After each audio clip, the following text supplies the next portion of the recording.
এখানে কতগুলো সেন্টেন্স দেখো। সে কলা খাচ্ছে, হি ইজ ইটিং ব্যানানাস। শিশুটি তার মাকে খাওয়াচ্ছেন।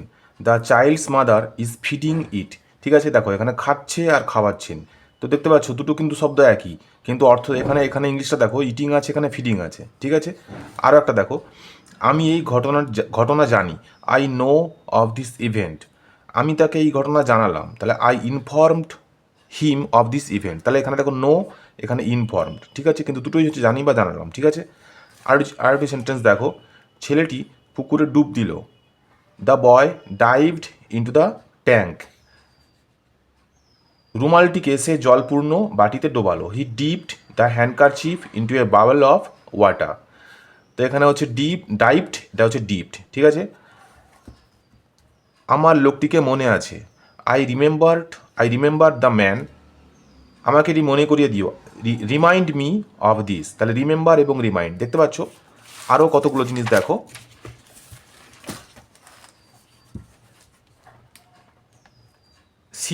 শিবুবাবু খুব হাসেন।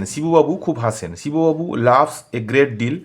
শিবুবাবু শিশুদের খুব হাসান। Shibubabu makes children love. তাহলে এখানে দেখো একটা রয়েছে, আর এখানে কিন্তু এই লাভ এখানে রয়েছে, এবং তার আগে কিন্তু একটা একটা জিনিস যুক্ত করতে হয়েছে। ঠিক আছে, তো দেখো এইরকম যে সেন্টেন্সগুলো আমরা শিখলাম, এক্ষুনি পড়লাম, তো এগুলোকে কী করে কী বলা হয় এবং কীরকমভাবে এর ইউজগুলো, তো সেই সম্পর্কে বিস্তারিতভাবে আলোচনা করব। ঠিক আছে, তো চলো আজকে ভিডিওটি শুরু করি। তো এই ভিডিওটি শুরু করার জন্য আমরা যে যে ভার্বটা নিয়ে আলোচনা করছিলাম সেটা হচ্ছে এই যে দেখতে পাচ্ছ ক্যাজুয়েটিভ ভার্বস। ঠিক আছে, এই ক্যাজুয়েটিভ ভার্বসের হচ্ছে যে প্রথম পার্টটা, এটা আমরা আলোচনা করেছি আগের ভিডিওতে, তো তোমরা কিন্তু অবশ্যই সেই ভিডিওটা দেখে নিও। ঠিক আছে, এই সমস্ত গ্রামারগুলো কিন্তু আমরা আলোচনা করছি এই বইটা নিয়ে, এই বইটি থেকে। ঠিক আছে, তো এই বইটি কাদের কাদের রয়েছে তোমরা অবশ্যই কিন্তু কমেন্টে জানিও। ঠিক আছে, বাংলার ভাষায় খুব সুন্দরভাবে সহজে এই বই থেকে আমরা গ্রামার শিখতে পারি। পুরো চ্যাপ্টার লেসন ওয়াইজ এই চ্যানেলে করানো হচ্ছে, তো তোমরা চ্যানেলটি অবশ্যই ফলো করে নিও। ঠিক আছে, তো চলো দেখো শুরু করা যাক।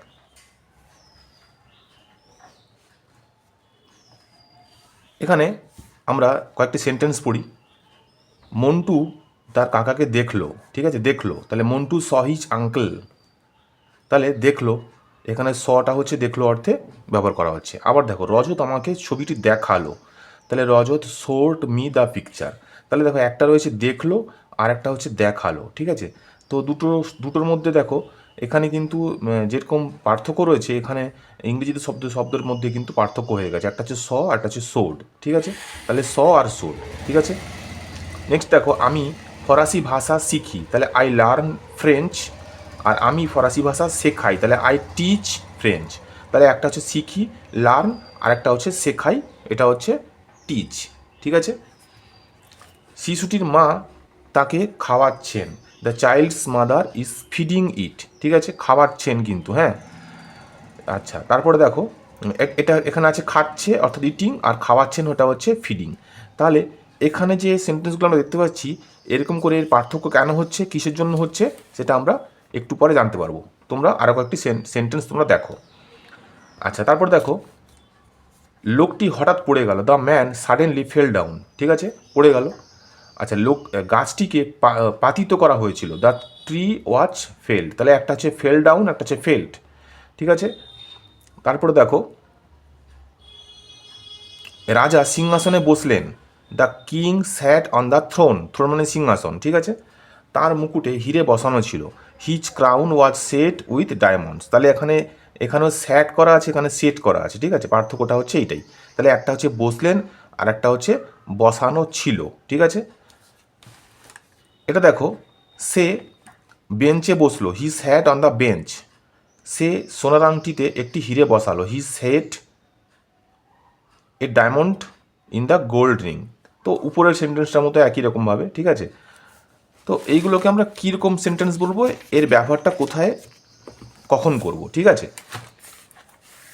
তো দেখো এখানে নোটের আকারে যেটা আমরা দেওয়া হলো এই বই থেকে, এখানে আরও কয়েকটা সেন্টেন্স দেখো একই রকমের তোমাদের রয়েছে, তোমরা দেখতে পাচ্ছ। এবারে আসি যে কেন আমরা এভাবে লিখছি, কখন বা লিখতে পারবো। ঠিক আছে, দেখো বলছে এখানে ভালো করে দেখো, ওপরের সেন্টেন্সগুলি থেকে দেখা যাচ্ছে অনেক ক্ষেত্রে সিম্পল ভার্ব এবং ক্যাজুয়েটিভ ভার্বের রূপ একেবারে আলাদা হয়। এটুকু বুঝতে পারলে? তাহলে দেখো, এই যে খায়, এই খাওয়াটা হচ্ছে টেক, এটা হচ্ছে সিম্পল ভার্ব, ঠিক আছে। আর খাওয়াইটা হচ্ছে ক্যাজুয়েটিভ ভার্ব। দেখো দুটো কিন্তু আলাদা হয়েছে।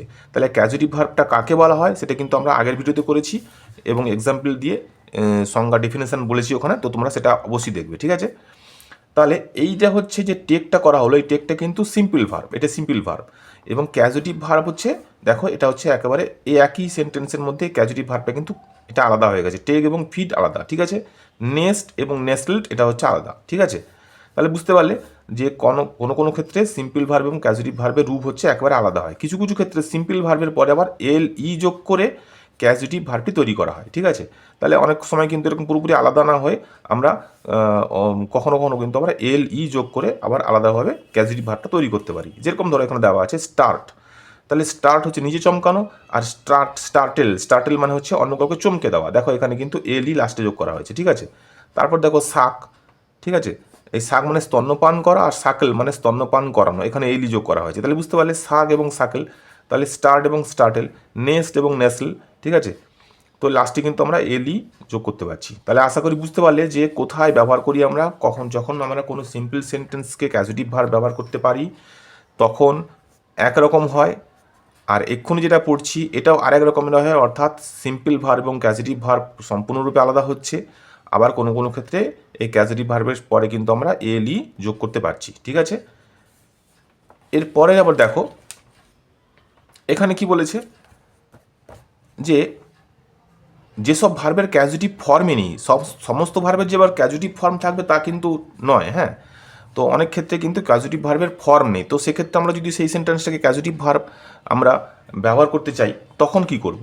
দেখো কি আছে, যেসব ভার্বের সরাসরি ক্যাজুয়েটিভ ফর্ম হয় না তাদের নিম্নলিখিত ভাবে অন্য ভার্বের সাহায্য নিয়ে ক্যাজুয়েটিভ ফর্ম তৈরি করতে হয়, ঠিক আছে। তার মানে বোঝা গেল যে অনেক ভার্বের কিন্তু ক্যাজুয়েটিভ ফর্ম থাকবে না, সেক্ষেত্রে আমরা সেই ভার্বটাকে যদি ক্যাজুয়েটিভ ফর্ম তৈরি করতে চাই তাহলে সেক্ষেত্রে কিন্তু অন্য একটা ভার্ব আমাদের ব্যবহার করতে হবে সেই সেন্টেন্সটায়, ঠিক আছে। দেখো এখানে কী করে করা হয়েছে, শিক্ষক মহাশয় বোর্ডে লিখলেন, the teacher road on the blackboard, ঠিক আছে। তাহলে এইটা হচ্ছে সিম্পল ভার্ব, ঠিক আছে। তাহলে এই রোডের কিন্তু আমরা ওই আবার এই সেন্টেন্সটা একটা দেখো, শিক্ষক মহাশয় ছাত্রকে 10 পাতা বাংলা লেখালেন, তাহলে রোডটা কিন্তু আমরা সরাসরি ক্যাজুয়েটিভ ভার্বে কিন্তু আমরা ইউজ করতে পারছি না, ঠিক আছে।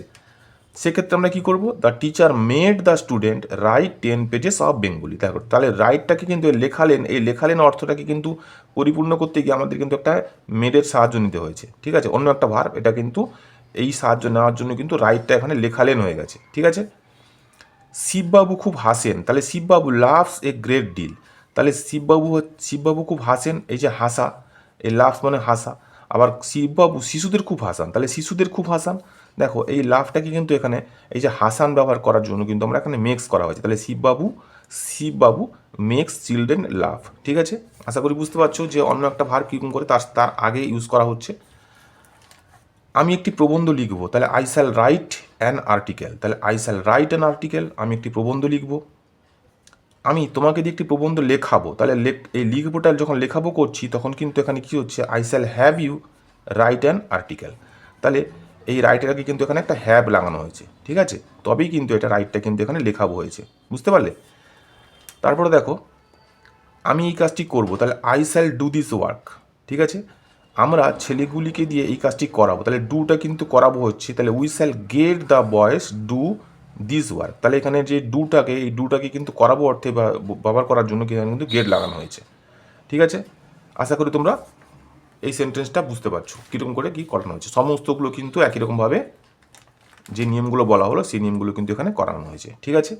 আশা করি তোমরা বুঝতে পারছো। আমি একটি চিঠি লিখলাম, আই রোড এ লেটার, সে আমাকে দিয়ে চিঠিটি লেখালো। He had the letter written by me, তাহলে রোডটা এখানে রিটিন হয়ে গেছে এবং লেখালোটা কিন্তু ব্যবহার করার জন্য আমরা এখানে হ্যাড ব্যবহার করেছি, ঠিক আছে। এবার এদের নোটটা দেখো কী বলেছে এখানে, যে সকল ভার্বের ক্যাজুয়েটিভ ফর্ম নেই সেগুলিকে ক্যাজুয়েটিভ বা নিজন্ত অর্থে ব্যবহার করতে হলে দেখো অবশ্যই দেখো ভালো করে, এই যে make, get, cause, have, help প্রভৃতি ভার্বের সাহায্য নিতে হয়, যেগুলো আমরা এখানেও এই আগের পৃষ্ঠাতে আমরা দেখলাম। সেই ভার্বগুলোকে আমরা যদি ব্যবহার করতে চাই ক্যাজুয়েটিভ ফর্মে, তার আগে কিন্তু আমাদের এই ভার্বগুলোকে অবশ্যই লাগাতে হবে। তাহলে make, get, cause, have, help এই ভার্বগুলির সাহায্য কিন্তু নিয়ে অন্য কোনো ভার্বকে আমরা অ্যাডজেক্টিভ ফর্মে ব্যবহার করতে পারবো। ঠিক আছে, এখানে নির্দিষ্টভাবে উল্লেখ করে দেওয়া আছে, দেখো।